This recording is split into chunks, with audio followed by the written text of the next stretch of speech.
जय हिंद जवानों। आज के इस वीडियो में हम बात करेंगे आर्मी अग्निवीर एग्जाम 2026 के लिए इम्पोर्टेंट क्वेश्चनों के बारे में। जैसा कि आप सभी को पता है, आर्मी अग्निवीर का एग्जाम 1 जून से शुरू होने वाला है। आप सभी के पास में बहुत ही कम टाइम बचा हुआ है। इस टाइम को ज़्यादा से ज़्यादा अपनी पढ़ाई में लगा दो, ज़्यादा से ज़्यादा सवालों की प्रैक्टिस कर लो, क्योंकि मेरे भाई जितनी ज़्यादा प्रैक्टिस आप इस टाइम पर करोगे उतना ही ज़्यादा बेस्ट होगा आपके लिए और आपकी एग्ज़ाम के लिए। तो जो भी बच्चे आर्मी अग्निवीर की तैयारी कर रहे हैं, इस वीडियो को लास्ट तक देख लेना मेरे दोस्त। तो आइए शुरू करते हैं क्लास को। पहला सवाल आपके सामने है, अर्थशास्त्र मानव निर्मित उत्पादन उपकरण को किस रूप में वर्गीकृत करता है। तो सारे के सारे स्टूडेंट बताएंगे कि जो अर्थशास्त्र है मानव निर्मित उत्पादन उपकरण को किस रूप से वर्गीकृत करता है। तो मेरे भाई ध्यान से देखो, समझने की चीज ये है कि मानव निर्मित यानी कि जिनको मानवों ने बनाया हो, उत्पादन उपकरण जिनसे किसी भी चीज का उत्पादन होता हो। जैसे कि मेरे भाई मान लो आदमी ने कोई मशीन बना दी, तो अब ये बताओ ये मशीन जो है किस रूप में वर्गीकृत की जाएगी। मान लो कि आदमी ने कंप्यूटर बना दिया, अब बताओ ये जो कंप्यूटर है ये किस रूप में वर्गीकृत किया जाएगा। तो मेरे भाई मानवों के द्वारा जो भी मशीन बनाई जाती है इनको हम पूंजी के रूप में वर्गीकृत करते हैं। तो डी आंसर आपका राइट आंसर हो जाएगा। अगला सवाल आपके सामने है, औपनिवेशिक भारत में भारतीय विधवाओं के लिए शारदा सदन स्कूल की स्थापना किसने की थी। फटाफट से बताएंगे मेरे भाई। औपनिवेशिक भारत में भारतीय विधवाओं के लिए शारदा सदन स्कूल की स्थापना किसने की। तो आप बोलेंगे पंडिता रमाबाई, दयानंद सरस्वती, सरोजनी नायडू, महादेव गोविंद रानाडे। तो राइट आंसर होगा पंडिता रमाबाई।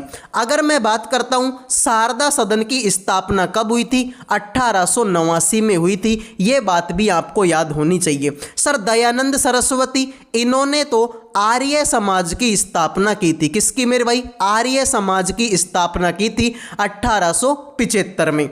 अगर मैं बात करता हूं मेरे भाई विधवा पुनर्विवाह अधिनियम कब आया था। विधवा पुनर्विवाह अधिनियम मेरे भाई आपका कब आया था, तो आप बात करेंगे ये अधिनियम आया था 1856 में।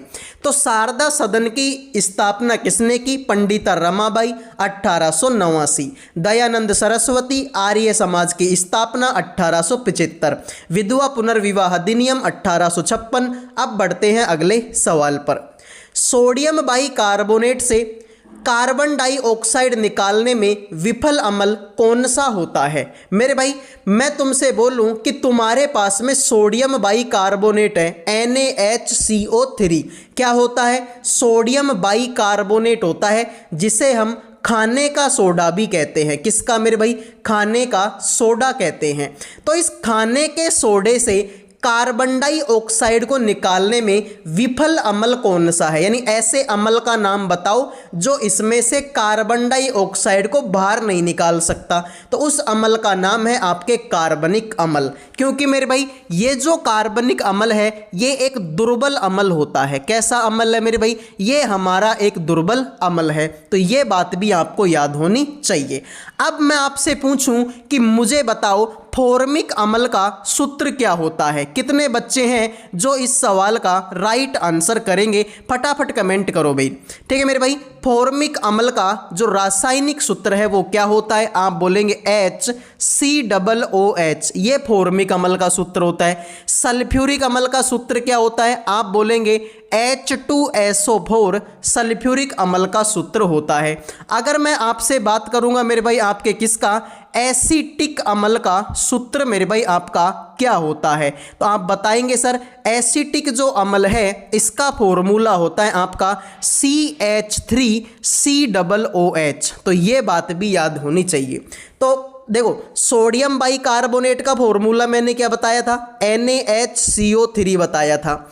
फॉर्मिक अमल का सूत्र क्या बताया था? HCOOH बताया था। सल्फ्यूरिक अमल का सूत्र क्या बताया? H2SO4 बताया। और एसिटिक अमल का सूत्र क्या होता है? CH3COOH होता है। अगले सवाल को देखो मेरे भाई, लाइक सब्सक्राइब कर दीजिए।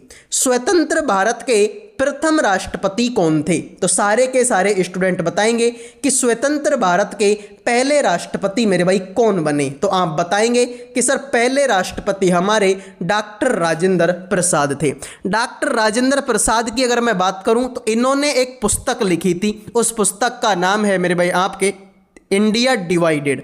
अगर कभी भी आपसे पूछा जाए कि बताओ इंडिया डिवाइडेड पुस्तक के लेखक कौन है? डॉक्टर राजेंद्र प्रसाद है। अगर मैं डॉक्टर राजेंद्र प्रसाद के बारे में बात करूं तो मेरे भाई इनको मेरे भाई संविधान सभा का स्थायी अध्यक्ष बनाया गया था। ठीक है मेरे भाई, संविधान सभा का स्थायी अध्यक्ष किसको बनाया था? तो आप बताएंगे मेरे भाई स्थायी अध्यक्ष राजेंद्र प्रसाद को बनाया था। अगर मैं बात करता हूं मेरे भाई कि बताओ अस्थायी किसको बनाया था? तो अस्थायी बनाया था सच्चिदानंद सिन्हा को। किसको मेरे भाई? सच्चिदानंद सिन्हा को अस्थायी अध्यक्ष बनाया था। तो स्थायी किसको बनाया? राजेंद्र प्रसाद को। अस्थायी किसको बनाया? सच्चिदानंद सिन्हा को। भारत के प्रथम राष्ट्रपति कौन बने? डॉक्टर राजेंद्र प्रसाद, जिनकी पुस्तक का नाम क्या है? India divided. अब बढ़ते हैं अगले सवाल पर। संयुक्त राष्ट्र संगठन का मुख्यालय कहां पर है? तो सारे के सारे स्टूडेंट बताएंगे मेरे भाई इस सवाल का राइट आंसर क्या होगा। तो मेरे भाई संयुक्त राष्ट्र संघ जिसको हम बोलते हैं यूएनओ, तो यूएनओ का हेडक्वार्टर कहां पर है मेरे भाई? आपके न्यूयॉर्क में है। मेरे भाई यूएनओ की स्थापना कब हुई थी? 24 अक्टूबर 1945 को हुई थी। ठीक है, 24 अक्टूबर 1945 को हुई थी, दूसरे विश्व युद्ध के बाद में। कब हुई थी? दूसरे विश्व युद्ध के बाद में मेरे भाई किसकी स्थापना हुई थी? यूएनओ की। अगले सवाल पर बढ़ते हैं। पर्यावरण में प्रदूषकों की उपस्थिति को सामान्यतः पीपीएम में व्यक्त किया जाता है। यहाँ पीपीएम का पूर्ण रूप क्या है? ठीक है मेरे भाई, पीएम, इसकी फुल फॉर्म आपको बतानी है। तो आप बताएंगे मेरे भाई पी का मतलब होता है मेरे भाई पार्ट्स, इस पी का मतलब होता है पर, और इस एम का मतलब होता है आपका मिलियन। तो पार्ट्स पर मिलियन, यही तुम्हारे सवाल का आंसर हो जाएगा। अगले सवाल को चेक करो। जब पानी जम जाता है तो उसका घनत्व क्या होता है? जब पानी जमता है तो क्या घनत्व घट जाता है, घनत्व बढ़ जाता है, शून्य हो जाता है, या फिर मेरे भाई आपका नियत रहता है? तो मेरे भाई फटाफट से बताएंगे कि जब पानी जम जाता है तो उसका जो घनत्व है वो क्या हो जाता है मेरे भाई? बढ़ जाता है। तो जिन्होंने बी आंसर दे दिया उनके मजे हो गए। बाकी सभी का ये सवाल, सॉरी पानी जमने की बात हो रही है ना? हाँ भाई, तो पानी जम रहा है तो घनत्व घट जाएगा, और मेरे भाई जो आयतन है ना, आयतन वो बढ़ जाता है मेरे भाई। ठीक है, तो घनत्व क्या होगा? घट जाएगा। ए आंसर होगा। ठीक है, घनत्व तो घटेगा और आयतन आपका बढ़ेगा। अगले सवाल पर बढ़ते हैं। लोकतंत्र ऐसी सरकार है जिसमें प्रत्येक की हिस्सेदारी होती है, यह किसका मत था? तो मेरे भाई लोकतंत्र एक ऐसी सरकार है जिसमें प्रत्येक की हिस्सेदारी होती है, किसका मत था? सीले का, अब्राहम लिंकन का, प्लूटो का, या फिर मेरे भाई आपका जियो वंश का? तो मेरे भाई आपने पढ़ी होगी ना कि लोकतंत्र क्या है? जनता का, जनता के द्वारा, जनता के लिए चुना गया शासन ही क्या होता है? लोकतंत्र होता है। तो ये बात किसने बोली थी? अब्राहम लिंकन ने बोली थी। किसने मेरे भाई? अब्राहम लिंकन ने बोली थी, जो कि अमेरिका के राष्ट्रपति थे। दादा भाई नौरोजी ने अपने धन का पलायन सिद्धांत का किस पुस्तक में वर्णन किया है? तो मेरे भाई दादा भाई नौरोजी की बुक के बारे में आपसे पूछा गया। तो धन का पलायन सिद्धांत का वर्णन किस पुस्तक में किया है?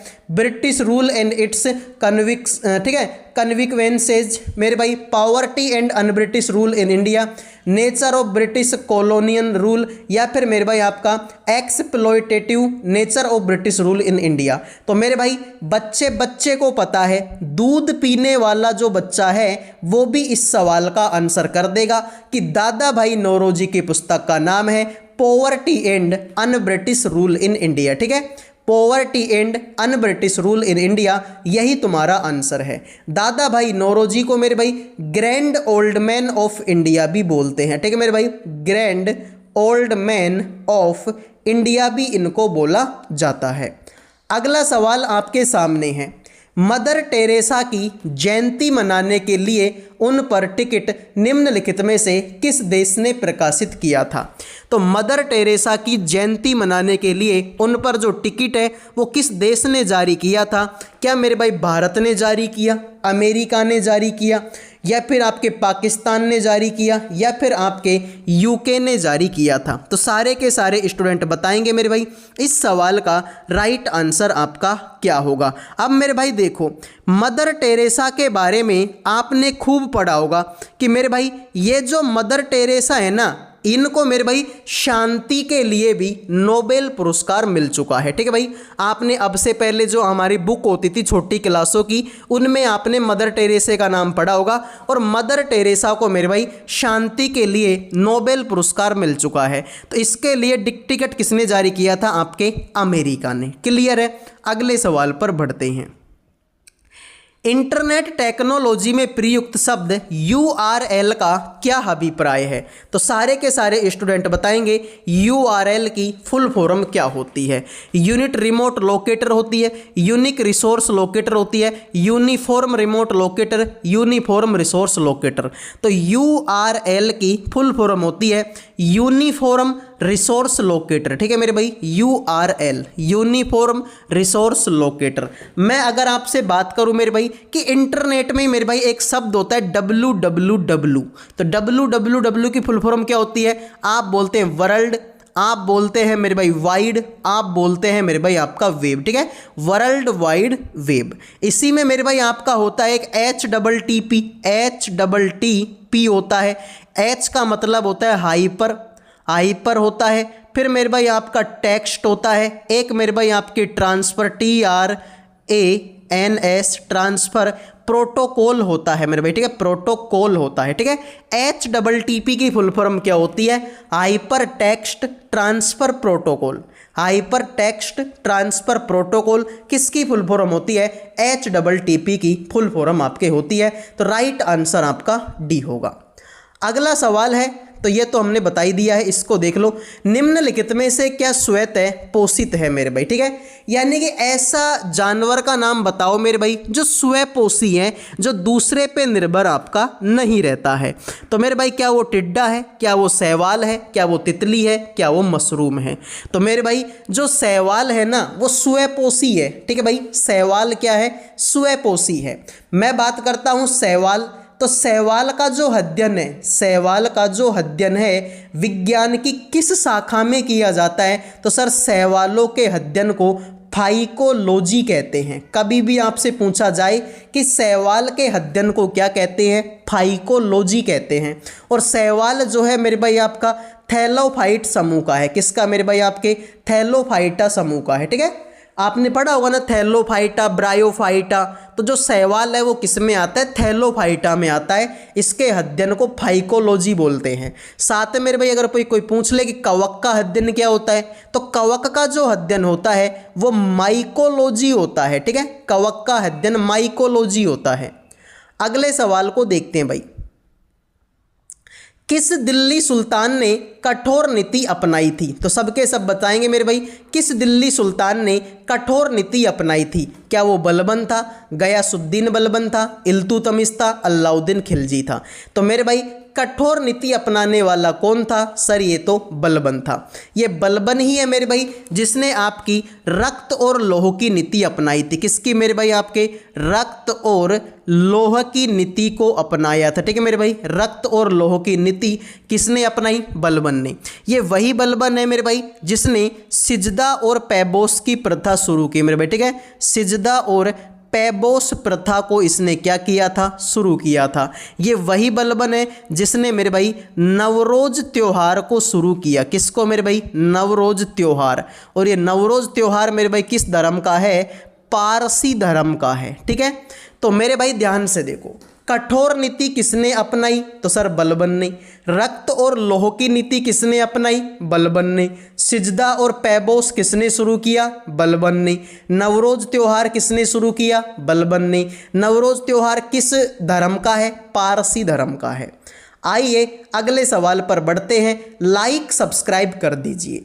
जिला कलेक्टर का पद कब अपनाया गया था? 1786 में, 1773 में, 1772 में, 1771 में।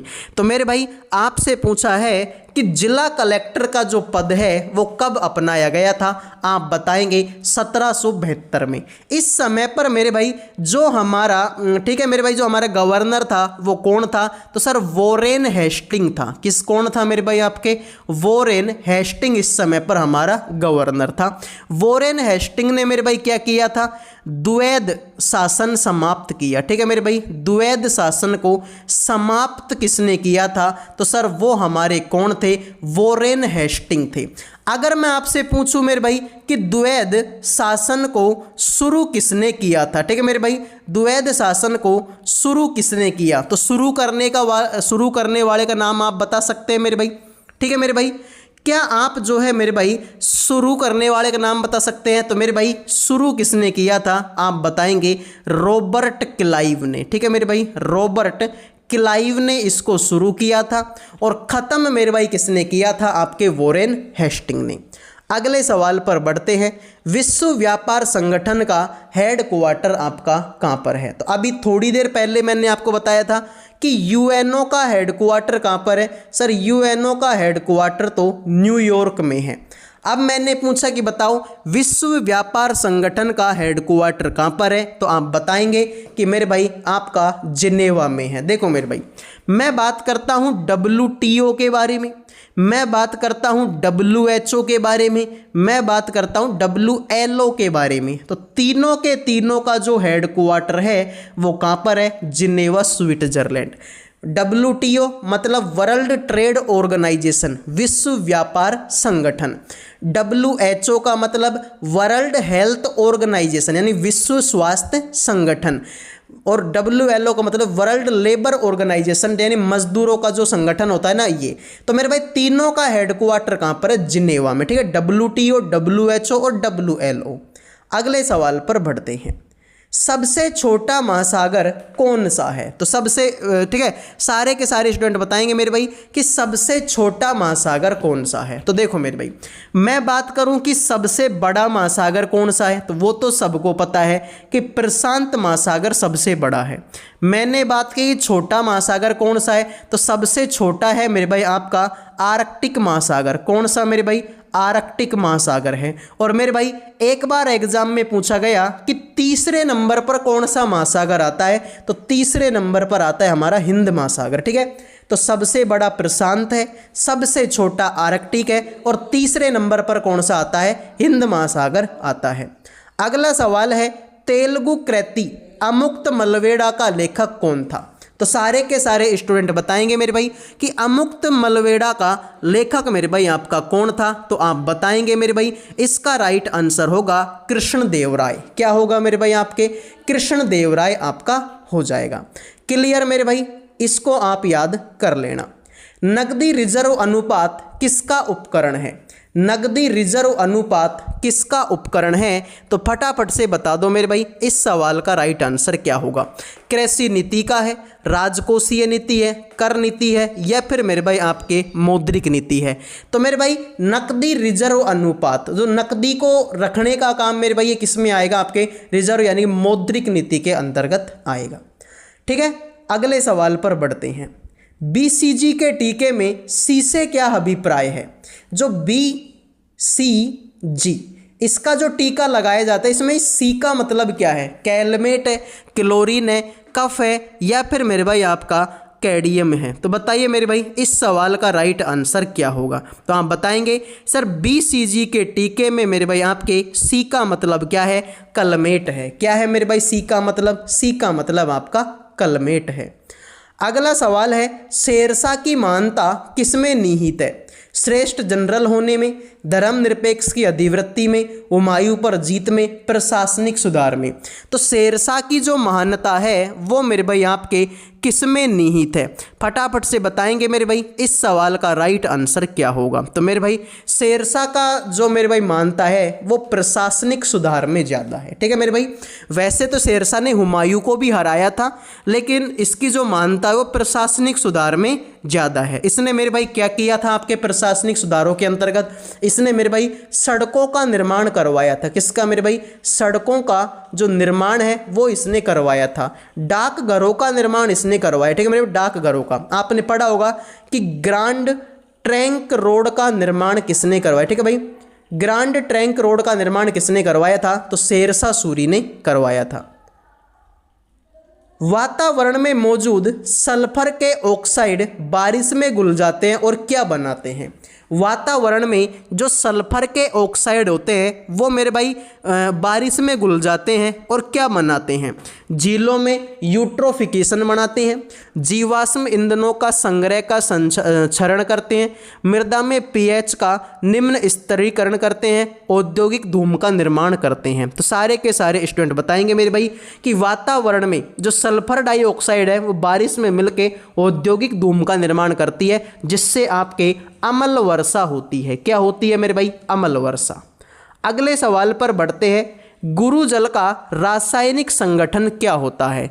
तो गुरु जल का जो रासायनिक संगठन है वो क्या होता है? तो सर गुरु जल को भारी जल भी कहते हैं। ठीक है, गुरु जल को भारी जल कहते हैं। इसका रासायनिक सूत्र होता है D2O यानी कि ड्यूटेरियम ऑक्साइड। क्या होता है मेरे भाई? D2O का फुल फॉर्म ड्यूटेरियम।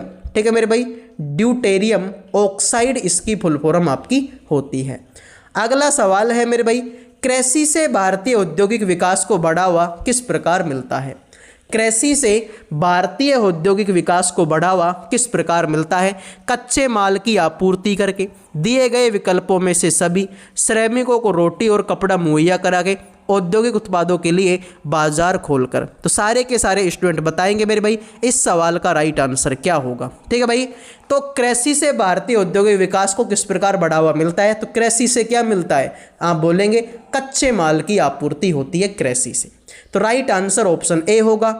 उम्मीद करूंगा क्लास पसंद आई होगी। पसंद आई है तो वीडियो को लाइक करें, चैनल को सब्सक्राइब करें। अगले वीडियो में मिलेंगे। जय हिंद, जय भारत।